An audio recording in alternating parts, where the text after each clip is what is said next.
Hello everyone, स्वागत है आप सभी का माय एग्जाम यूट्यूब चैनल पर। तो आज की वीडियो में हम करने वाले हैं मैथ एंड रीजनिंग के आपके प्रैक्टिस। ठीक है, जैसा कि मैंने आप लोगों को बोला था कि हरियाणा एसएससी सेट के लिए हम क्या करेंगे, प्रैक्टिस सेट करेंगे।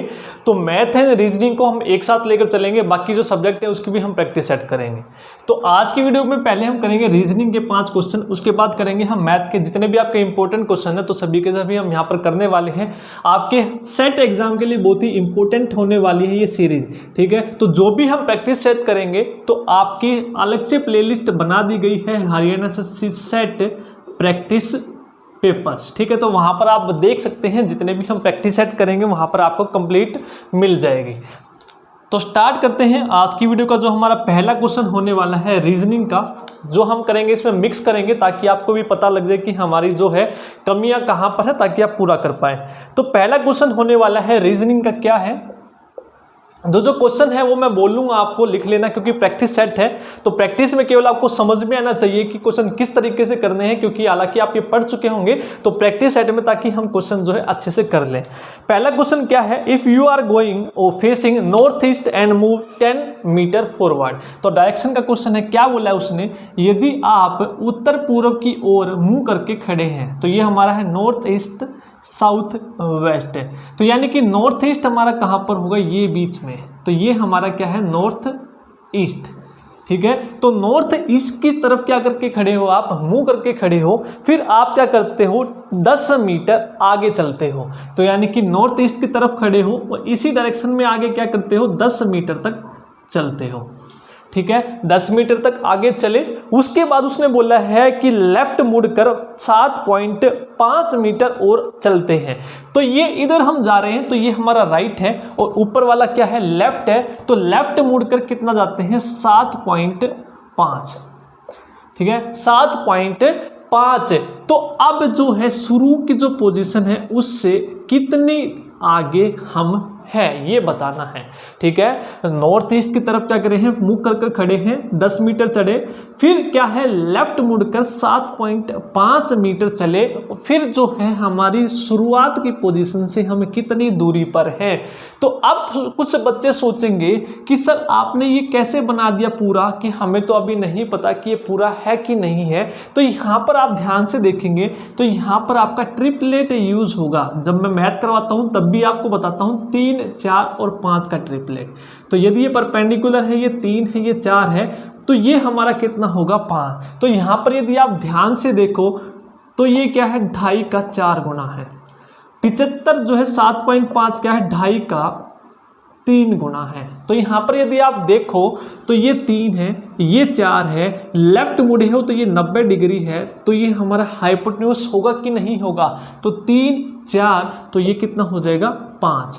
अब ये सभी को 2.5 से गुणा किया है, तो इसको भी क्या करोगे, 2.5 से गुणा कर दोगे।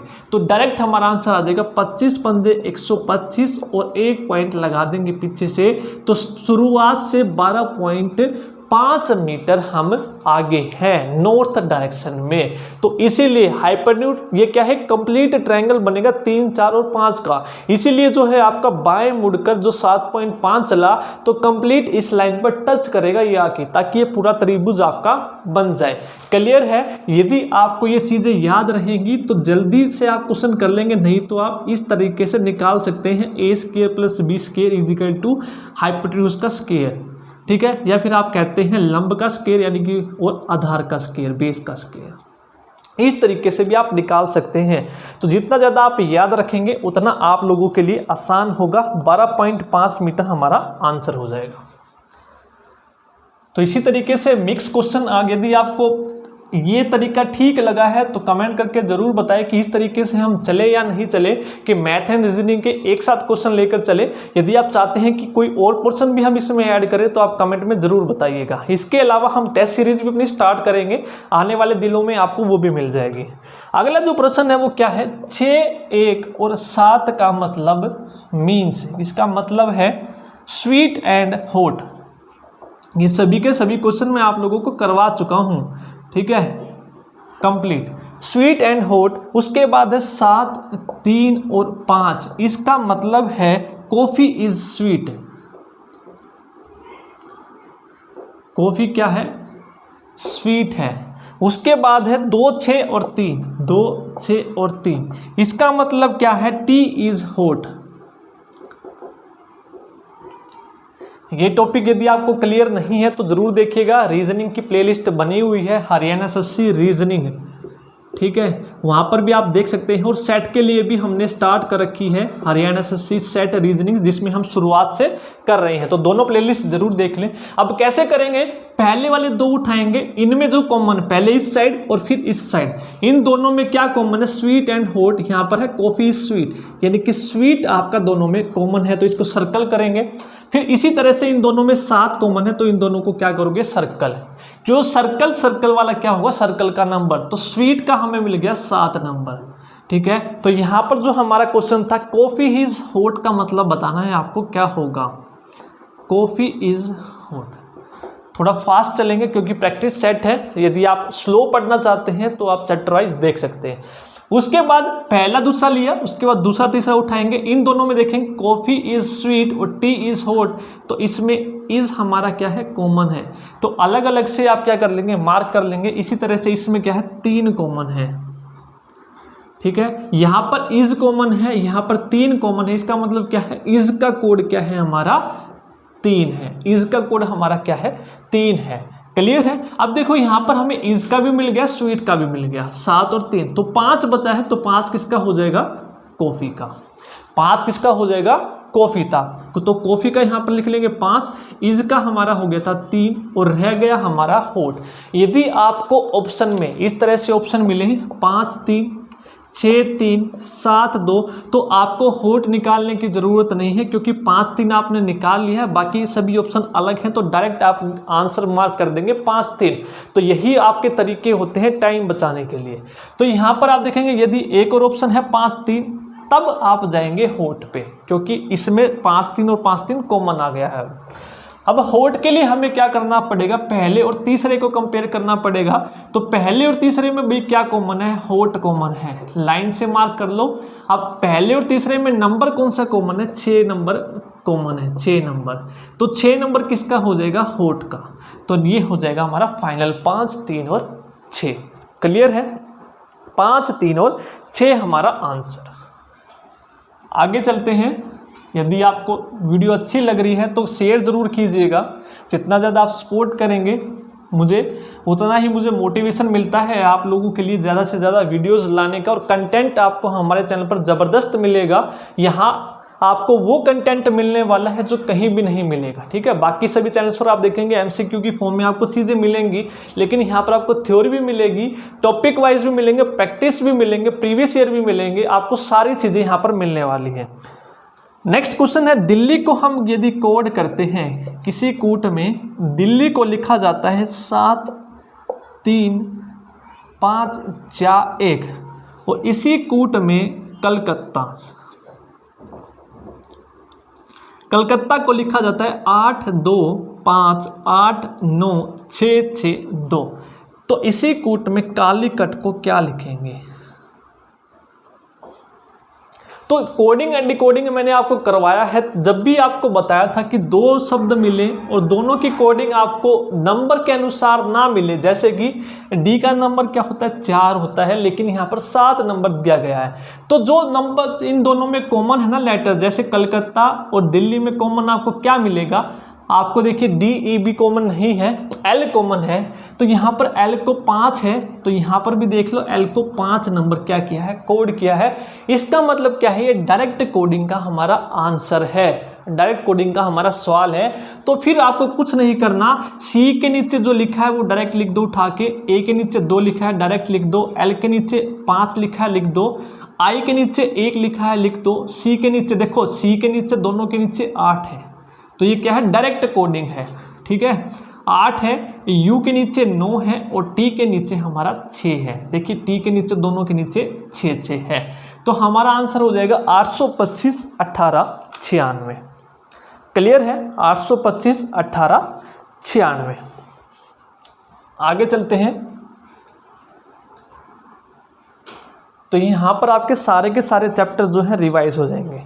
नेक्स्ट है, यदि रिक्वेस्ट है, किसी कूट में रिक्वेस्ट को लिखा जाता है S, 2, PEAR52TU लिखते हैं।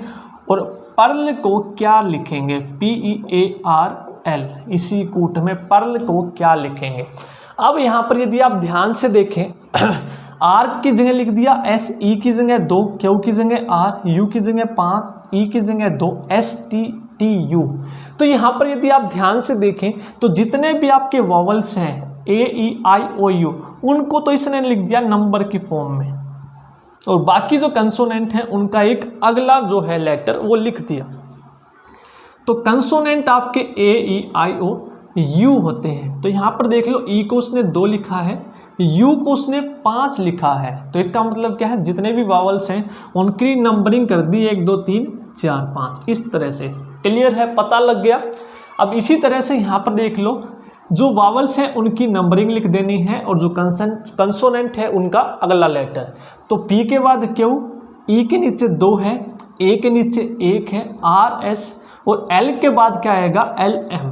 तो यहाँ पर हमारा हो जाएगा Q21 SM। ठीक है, Q21 SM है हमारा यहाँ पर आंसर हो जाएगा।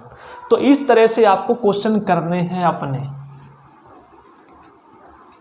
आगे चलते हैं, नेक्स्ट क्वेश्चन हम करते हैं रीजनिंग का, उसके बाद फिर हम मैथ देखेंगे।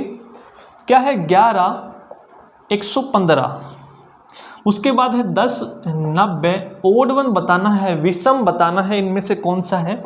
9 72, उसके बाद है 42 102। तो यहाँ पर आपको बताना है इनमें से ओड कौन सा है, A B C D में से ओड वन बताना है। तो कैसे करेंगे ओड वन? तो देखिए, इन सब को ऐड कर लो आप, 90 और 10 100, 72 9 81, 42 और 102 144, 115 और 11 126 ऐड कर लिया आपने। तो ऐड करने से आपको क्या दिख रहा है यहाँ पर? बाकी सभी A को छोड़कर बाकी सभी क्या हैं? स्क्वायर रूट बन रहे हैं परफेक्ट। 100 का 10, इसका 9, इसका 12, 126 का नहीं बन रहा है। तो यहाँ पर हमारा जो ओड हो जाएगा, जो विषम हो जाएगा, वो A आंसर हमारा हो जाएगा। क्लियर है? यहाँ पर क्या हो जाएगा? A answer. अब इसी तरीके से एक क्वेश्चन आप लोगों के लिए है, रीजनिंग का प्रैक्टिस है। तो आप लोग मुझे कमेंट में बताएंगे ओड वन आंसर आपको बताना है। क्या है? 22 4 5, इनमें से विषम बताना है।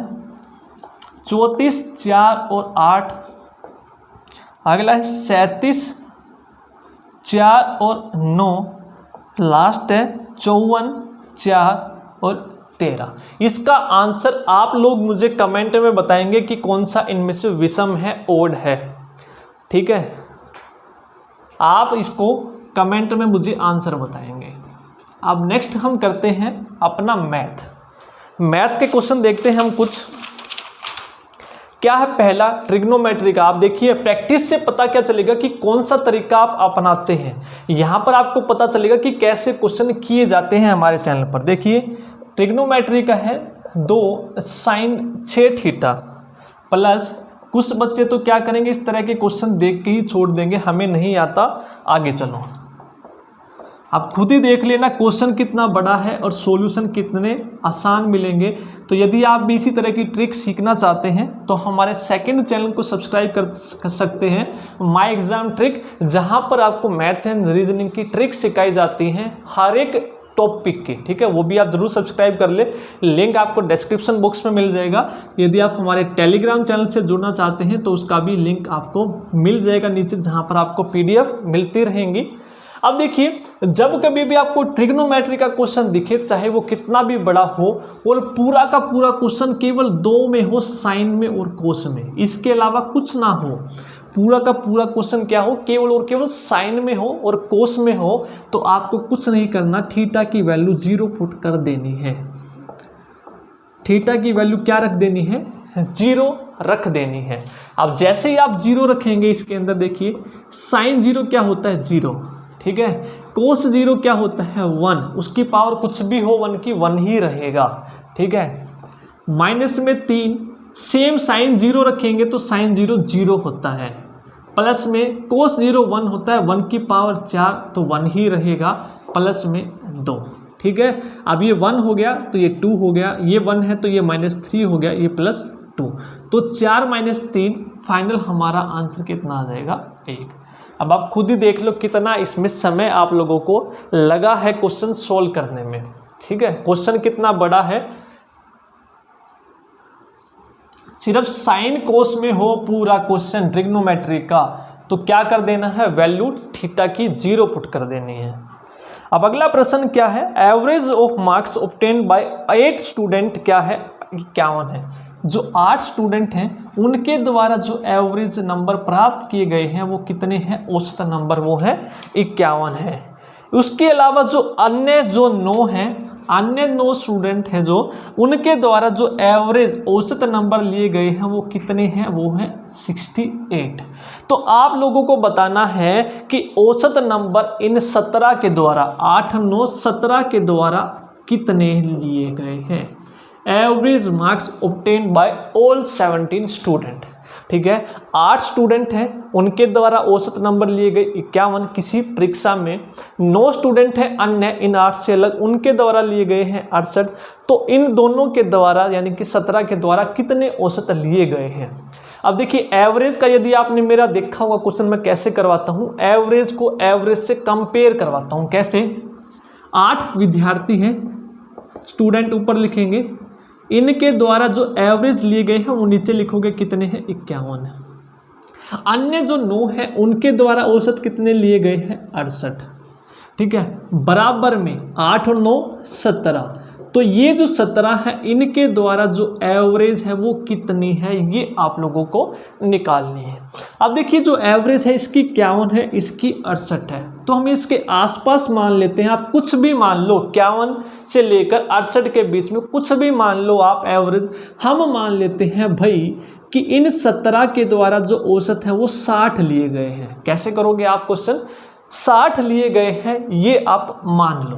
ठीक है, तो अब एवरेज को एवरेज से कंपेयर करवा दो, बराबर के इस साइड और बराबर के उस साइड। जो 8 विद्यार्थी हैं उनकी 51 है, इससे कितनी कम है, 60 से -9 कम है। ये तो थी बात एवरेज की। यदि मैं सम पूछूं आप लोगों से, सम कितना कम है, तो आप बताएंगे सर सम हमारा होता है, सम डिवाइड बाय नंबर होता है एवरेज। तो सम कैसे आएगा, इस एवरेज को नंबर से गुणा करके। तो एवरेज 9 कम है, स्टूडेंट कितने हैं, 8 हैं, तो 8 × 72, तो सम कितना कम हो जाएगा, -72।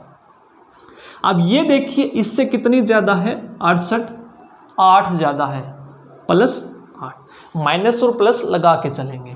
सम की बात करूं तो इसका नंबर इससे गुणा करो, 9 8 72 प्लस का 72। अब देखिए ये माइनस का है, ये प्लस का है, तो कुल मिला के दोनों को यदि ऐड करके मैं निकाल लूं तो टोटल सम इनका कट जाएगा, कितना आएगा, 0, क्योंकि ये -72 है, ये +72 है कि नहीं है। तो कितना आ जाएगा भाई, ये 0 आ जाएगा। यानी कि इस साइड जो है हमारा 0 आया है, तो इसका मतलब क्या है, जो हमने औसत मानी थी वो हमारी बिल्कुल ठीक है। तो यहाँ पर जो औसत होगी वो कितनी हो जाएगी, 60। ठीक है, क्योंकि हमें इस 17 को इसके बराबर करना था। जब इसका अंतर ही 0 आ गया, पलड़ा क्या है, दोनों बराबर है क्योंकि 0 अंतर आया है। यदि अंतर थोड़ा बहुत ऊपर नीचे आता तो वो इसमें हम घटा बढ़ा देते ताकि हमारी जो औसत है वो ठीक हो जाती, लेकिन यहाँ पर अंतर 0 आया है, यानी कि जो औसत मानी थी वो बिल्कुल हमारी फिट बैठी है। तो 60 हमारी जो है औसत हो जाएगी यहाँ पर। तो कुछ बच्चे बोलेंगे सर हम तो ये भी कर सकते थे, 8 × 51 प्लस में 9 × 68/17। अब गुणा करने लग जाओ, ये मेथड आपका हर एक क्वेश्चन पर एप्लीकेबल होगा, चाहे 3 बार हो, तो गुणा करने में ही लग जाओगे। पहले इसको गुणा करोगे, फिर जोड़ोगे, फिर 17 से भाग दोगे। अब ये देख लो, सिर्फ माइनस प्लस करना है। आप खुद ही देख लेना, एक बार इससे ट्राई करना, फिर इससे ट्राई करना, किस में ज़्यादा समय लगा किस में नहीं। ये तो आप लोगों को समझाने के लिए है, ये चीज़ें लिखनी है, नहीं तो आपको लिखनी नहीं है, चीज़ें ज़्यादा लिखना नहीं है, डायरेक्ट क्वेश्चन करना है। ये आप लोगों को नहीं निकला स्टूडेंट औसत सम, लिखना नहीं है ये चीज़ें। अगला क्या है, एक राज है, वो क्या करता है, एक बाइसाइकिल को पवन को बेच देता है। राज क्या करता है, एक साइकिल है वो पवन को बेचता है कितने में, 25% प्रॉफिट। राज पवन को बेचता है 25% प्रॉफिट पे, और जो पवन है वो किसको बेचता है, दिनकर को। राज पवन को, ठीक है, पवन ने राज से खरीदी है, फिर ये पवन क्या करता है, इसको दिनकर को बेच देता है 20% प्रॉफिट पे, ठीक है, 20% प्रॉफिट पे।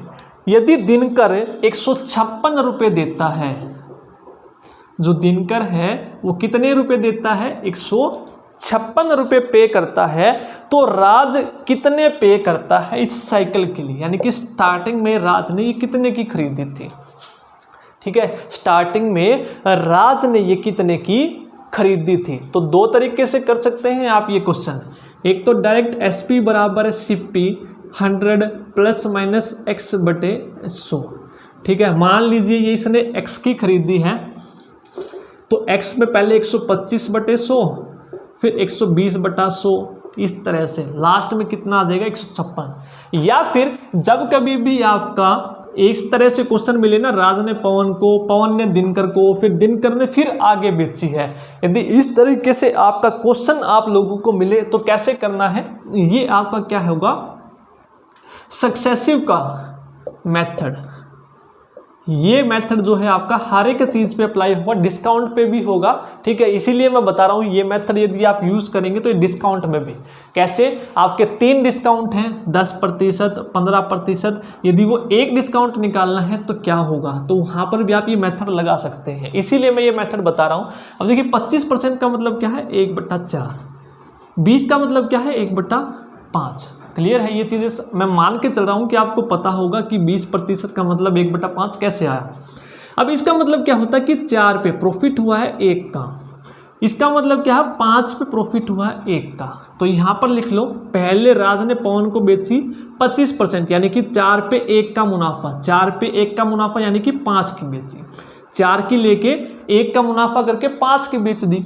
अब पवन ने आगे बेच दी दिनकर को 20% पे, यानी कि 5 पे 1 का मुनाफा ले लिया, 5 की चीज़ थी उस पे 1 का मुनाफा ले लिया, यानी कि 6 में बेच दी, ठीक है। अब इसका एग्रीगेट निकालना, बस इतना करना है, एक और होता तो उसको नीचे लिख लेते। अब देखिए कितना छोटा है, जो कटता है उसको काट दो आमने सामने, 5 से 5 कट गया। अब ये यहाँ पर जो बच गया उसको लिख दो 4, ये बच गया यहाँ पर 6, ठीक है, इनको गुना करके लिखना होता है, ठीक है, क्योंकि ये तो हमने काट दिया, 4 बच गया, यहाँ पर 6 बच गया। अब इसको भी आप और छोटा कर सकते हो, 2 दूनी 2 तिया, ठीक है, तो ये आ गया 2 और 3। अब देखिए यहाँ पर क्या है, दिनकर ने, तो ये लास्ट वाला क्या हुआ, दिनकर का, दिनकर ने 156 रुपये में क्या किया है, पे किया है, तो 3 का मतलब है 156, कैसे बनाओगे, 3 पंजे 15, 3 दूनी 6, 52 से गुना करके, तो इसको भी 52 से गुना कर दोगे 104। तो राज ने कितने पे किए हैं, राज ने पे किए हैं भाई 104 रुपये।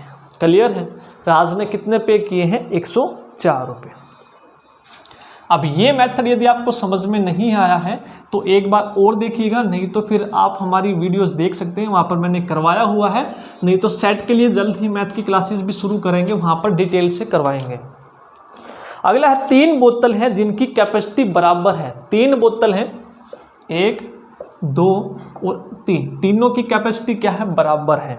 अब तीनों में जो है मिल्क और वाटर का अनुपात है, तीनों में क्या है, मिल्क है और वाटर है, किस अनुपात में है भाई, तीनों में, पहले में है 2-3, दूसरे में है 3-5, तीसरे में है 4-5, 2-3, 3-5, 4-5। अब क्या करते हैं, इन तीनों में जो है वो एक बड़े जो वेसल है उसमें इन तीनों को खाली कर देते हैं, ठीक है। तो इस बड़े वेसल में मिल्क और वाटर का अनुपात बताना है क्या होगा, ठीक है। 3 वेसल हैं आपके, तीनों में मिल्क और जो पानी है, दूध और पानी का औसत है 2-3 पहले में, दूसरे में 3-5, तीसरे में 4-5, तीनों की कैपेसिटी बराबर है, देख सकते हैं बराबर है। अब इन तीनों का जो मिल्क वाटर है वो तीसरे में उड़ेल दिया, चौथे में बड़े में, तो इसमें अब जो है दूध का और पानी का जो औसत है वो कितना होगा ये बताना है। तो कैसे करेंगे, अब देखिए ये भी क्वेश्चन कैसे करना है आप लोगों को। तीनों की कैपेसिटी बराबर है, तो इनका सम निकाल लो मिल्क और वाटर का, 3 और 2 5, यहाँ पर 5 और 3 8, 4 और 5 9, ठीक है, 2 3 3 5 4 5 बराबर कर लिया।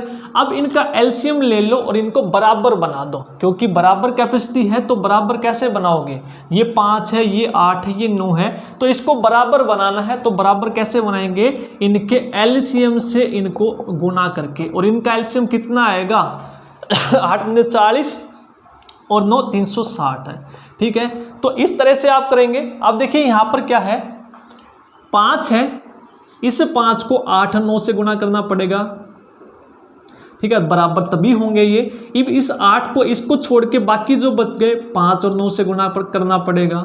अब इस 9 को जो बाकी जो 2 हैं 5 और 8 से गुना करना पड़ेगा, तब ये तीनों क्या होंगे 360 के बराबर। देख लो, चाहे 45 8, ठीक है, 8 पंजे 40, 40 निम्न 360, 8 निम्न 72, 72 पंजे आपके 360। अब देखिए इसको कितने से गुणा किया है 72 से, इसको कितने से किया है 45 से, इसको कितने से किया है 40 से, ठीक है। तीनों को हमने क्या कर लिया 360 बना लिया, भाई बराबर कैपेसिटी है 360 बना लिया, ये बराबर कैपेसिटी हो गई। अब देखो इन दोनों के योग को 72 से गुना किया ना, तो इनको भी तो 72 से गुना करना पड़ेगा। अब इसको 45 से गुना किया है तो इसको भी 45 से, इसको भी 45 से, इसको 40 से किया है तो इसको भी 40 से, इसको भी 40 से। ये समझाने के लिए टाइम लग रहा है, नहीं तो आप करेंगे तो जल्दी हो जाएगा। अब इनको क्या करो, गुना करके लिख दो, तो 72 दूनी 144 और 72 तिये 216। अब ये 45 तिये कितने हो जाएंगे आपके 120 और 15 135 और 45 पंजे 225। अब ये आपके 160 और 200, बस इतना आपको करना और बाकी ऐड कर दो इन सबको। 9 4 और 3 7 और 6 13 और ये 439, ये आपका 1 4 और आपका 641, तो 439 और हमारा कितना हो जाएगा 641 हमारा अनुपात हो जाएगा। इंपॉर्टेंट क्वेश्चन है ये, वेरी वेरी इंपॉर्टेंट, ठीक है, वेरी वेरी इंपॉर्टेंट क्वेश्चन है हमारा। अब जो नेक्स्ट क्वेश्चन है मैथ का वो क्या है, एक बार वो आप देख लेना। यदि आपको समझ में नहीं आया, यदि फिर भी कोई दिक्कत आती है तो आप मुझे कमेंट में पूछ सकते हैं। बराबर अनुपात था इसलिए तीनों को बराबर बना दिया। बराबर कैसे बनाते हैं भाई, एलसीएम बनाना होता है तो एलसीएम के बराबर। अगला है एक नंबर को 16% बढ़ाने पर वो कितना हो जाता है 1914। एक नंबर को 16% बढ़ाने पर वो कितना हो जाता है 1914 हो जाता है। तो नंबर बताइए क्या होगा। बहुत क्वेश्चन पूछे जाते हैं आपके, ये देख लेना, पुलिस में भी पूछा गया था। किसी संख्या को 16% बढ़ाने पर वो कितनी हो जाती है 1914, तो वो नंबर बताइए क्या होगा। तो कैसे करेंगे भाई, हम मान लेते हैं वो नंबर था 100। अब इस 100 को 16% बढ़ाओगे तो 100 का 16% कितना होता है भाई 100 गुना में 16%, प्रतिशत को हटाओगे 100, तो 100 का 16% कितना होता है 100। तो 100 तो पहले ही था, 16 और बढ़ा दिया तो कितना हो गया 116। कितना हो गया 116 हो गया, ठीक है। 100 था, 16 बढ़ा दिया तो कितना हो गया 116। अब उसने बोला है कि 16% बढ़ाने पर वो संख्या कितनी हो जाती है 1914, लेकिन हमारे अकॉर्डिंग कितनी हो गई वो 116। अब आपको इस 116 को 1914 बनाना है। 116 को क्या करना है 1914 बनाना है। तो ये कैसे बनेगी इसको मैं डायरेक्ट बता देता हूँ। 116 को आप 16.5 से गुना करेंगे तो ये कितनी बन जाएगी 1914। तो अब इसको क्या किया है, क्योंकि दोनों अनुपात में रहने चाहिए, अब इसको 16.5 से गुना किया है तो इसको भी 16.5 से गुना करो तो ये कितनी हो जाएगी 1650।